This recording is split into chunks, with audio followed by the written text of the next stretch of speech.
Hello students, welcome to my channel study point. तो आज का हमारा टॉपिक है कागुलेशन या क्लॉटिंग ऑफ ब्लड। इसको क्या है, हीमोस्टेसिस भी बोलते हैं। ठीक है, ये दोनों स्पेलिंग्स अलग अलग हैं बट मतलब इनका सेम है। ठीक है, तो क्लॉटिंग के बारे में हम पढ़ेंगे कि जब चोट लगती है तो क्लॉट कैसे बनता है, उसका मैकेनिज़्म क्या है, कौन कौन से सब्सटेंसेस हैं, कौन कौन से फैक्टर हैं जो क्लॉटिंग में हेल्प कराते हैं। तो ये सब रीड करने वाले हैं। डेफिनेशन क्या है, this is a mechanism to prevent excessive loss of blood from the body. क्या मैकेनिज़्म है कि बॉडी से एक्सेसिव लॉस को बचाती है। ठीक है, it is a like when blood losses it's fluidity and becomes a jelly like mass. हमने पढ़ा है ब्लड क्या है, एक लिक्विड है, लिक्विड कनेक्टिव टिश्यू है। तो जब वो अपनी फ्लूइडिटी को लॉस कर देता है और एक जेली लाइक मास बना लेता है, उस चीज़ को क्या कहते हैं, क्लॉट होना कहते हैं। ठीक है, सेकंड पॉइंट क्या है, substances necessary for clotting known as clotting factor. जो चीज़ें ज़रूरी होती हैं क्लॉटिंग में उनको क्या कहते हैं, क्लॉटिंग फैक्टर कहते हैं। They are 13 in number. ठीक है, सेकेंड स्लाइड है जो ये 13 फैक्टर्स जो हैं इनके बारे में बताया हुआ है, कौन कौन से फैक्टर हैं, उनके नाम हैं। तो इनको याद करने के लिए एक ट्रिक भी है जिससे इजी हो जाएगा याद करना। ट्रिक क्या है, freshers party today, come on let's sing and call the seniors please. ठीक है, और एक चीज़ ध्यान रखनी है कि जो ये फैक्टर हैं इनको हमेशा रोमन नंबर्स में लिखते हैं। और ये जो फोर्थ फैक्टर है कैल्शियम आयन, इसको छोड़कर ये सारे के सारे फैक्टर जो है लीवर में बनते हैं। ठीक है, बनते ये लीवर में हैं और लीवर से बनने के बाद ये प्लाज्मा में रहते हैं। ठीक है, तो जब चोट लगती है तो ये एक्टिव हो जाते हैं।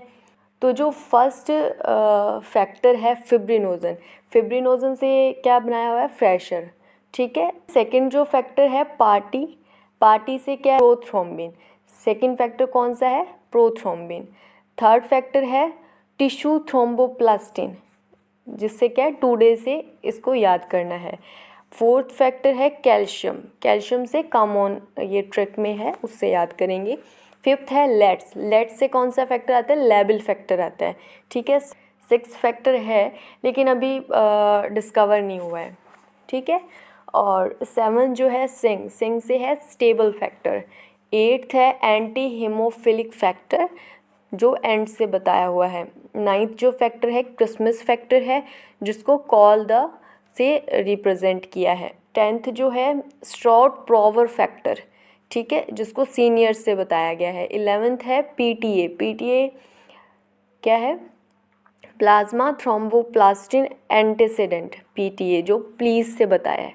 ठीक है, 12th फैक्टर है, ये दो फैक्टर याद करने पड़ेंगे, याद तो सभी करने पड़ेंगे बट बाकी क्या है ट्रिक में आ रहे हैं तो इजी हो जाएगा। तो 12th फैक्टर है हैगमैन फैक्टर। और जो लास्ट है 13 फैक्टर वो कौन सा है, फिब्रीन स्टेबलाइजिंग फैक्टर। ठीक है, तो ये फैक्टर्स हैं क्लॉटिंग फैक्टर्स जो हेल्प करते हैं क्लॉटिंग में। अब थर्ड स्लाइड है अपनी, क्या लिखा है, normally during circulation the blood does not clot, यानी कि जब बॉडी में सर्कुलेशन में ब्लड है तो वो क्लॉट नहीं करता है। जब अंदर क्लॉट कर जाएगा तो फिर बहुत सारी प्रॉब्लम्स हो जाएंगी।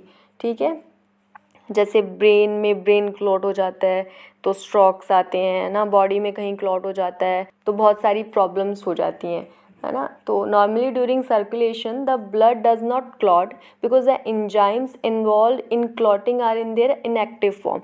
जब ब्लड सर्कुलेशन में है तो ये सारे के सारे जो एंजाइम्स हैं, जो फैक्टर्स हैं, वो अपनी इनएक्टिव फॉर्म में रहते हैं। And injury stimulates the platelets, और जब चोट लगती है तो प्लेटलेट्स स्टिमुलेट हो जाती हैं। ठीक है, और क्या करती हैं, रिलीज़ करती हैं फैक्टर्स जो एक्टिवेट करते हैं mechanism of coagulation.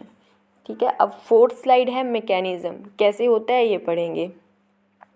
It is a clot formed mainly of a network of fibrin.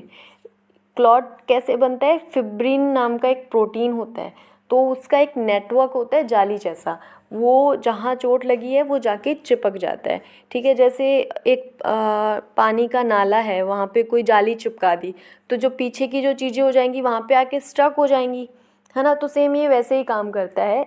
In which dead और damage formed element of blood are trapped, तो मेन रोल किसका हुआ, फिब्रिन का। जहाँ चोट लगी फिब्रिन जाके वहाँ जाली के जैसा नेटवर्क होता है वो जाके वहाँ चिपक गया, ठीक है।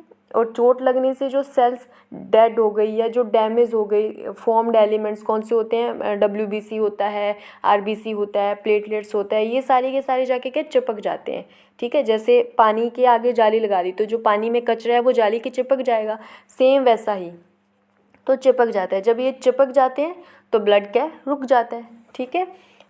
नेक्स्ट पॉइंट है fibrin are formed by the conversion of inactive fibrinogen in the plasma by enzyme thrombin, ठीक है। हमने क्या पढ़ा कि सर्कुलेशन जब होता है ब्लड का, ड्यूरिंग सर्कुलेशन ये सारे एंजाइम्स जो हैं वो अपनी इनएक्टिव फॉर्म में रहते हैं, ठीक है। जब चोट लगती है तब ये क्या है, एक्टिव होते हैं, ठीक है। तो फिब्रिन कैसे बनता है, हमारा जो फैक्टर फर्स्ट है फिब्रिनोजन, ठीक है, उसकी जो एक्टिव फॉर्म है वो क्या है, फिब्रिन है। और उस इनएक्टिव फिब्रिनोजन को एक्टिव कौन करता है, एक एंजाइम है थ्रोम्बोविन, वो एक्टिव करता है, ठीक है। अब फोर्थ स्लाइड है, thrombin in turn are formed from another inactive substance present in plasma called prothrombin, ठीक है। अब थ्रोम्बिन कैसे एक्टिव होता है, ये जो एंजाइम है ये भी अपनी इनएक्टिव फॉर्म में है, चोट लगने से सब एक्टिव होंगे, तो थ्रोम्बिन कैसे एक्टिव होता है, अनदर इनएक्टिव सब्सटेंस है जो प्लाज्मा में होता है, क्या है, प्रोथ्रोम्बिन। प्रोथ्रोम्बिन कौन सा है, हमारा सेकेंड फैक्टर है, सेकेंड क्लॉटिंग फैक्टर है। तो प्रोथ्रोम्बिन क्या करता है, इनएक्टिव थ्रोम्बिन को क्या करता है, एक्टिव करता है। और थ्रोम्बिन जाके क्या करता है, फिब्रिनोजन जो है उसको एक्टिव करता है और क्या बनता है, फिब्रिन बनता है, ठीक है। An enzyme thrombokinase is required from above reactions, और ये जो भी रिएक्शंस होती हैं इनमें एक कॉमन एंजाइम है जो क्या है, थ्रोम्बोकाइनेज है, ये भी इम्पॉर्टेंट है, ठीक है। Certain factors released by the tissue at the site of injury also can initiate coagulation. हमने पढ़ा प्लाज्मा में ये सब एंजाइम्स होते हैं, फैक्टर्स होते हैं, ठीक है। लेकिन कुछ फैक्टर्स ऐसे भी होते हैं जो टिश्यू क्या करता है, सीक्रेट करता है, रिलीज़ करता है, ठीक है। जैसे हमारा थर्ड फैक्टर है टिश्यू थ्रोम्बोप्लास्टिन, तो ये क्या है, टिश्यू से ही रिलीज़ होता है, ठीक है। लास्ट पॉइंट है calcium ions play an important role in clotting, और जो हमारा फोर्थ जो फैक्टर है कैल्शियम, वो भी क्या है, इम्पॉर्टेंट रोल प्ले करता है क्लॉटिंग में, ओके। तो ये जो हमारा टॉपिक है clotting of blood, coagulation of blood, complete हो गया है।